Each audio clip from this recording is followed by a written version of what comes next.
We are live at the Rites of Passage of Eze Aro, His Majesty Mazi Vincent Ogbonnaya Okoro.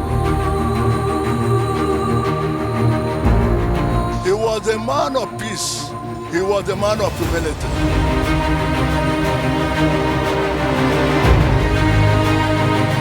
He was a king like no other, a man that led Aro for 25 years unblemished.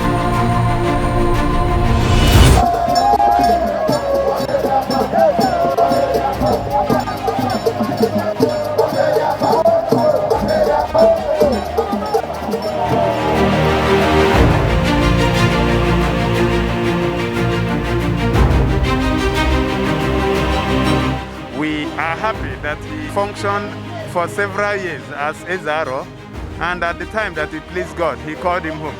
I commend the people of Arochukwu for the peace and security going on here in Arochukwu. As far as I'm concerned, we are not mourning. We are celebrating the life that had gone.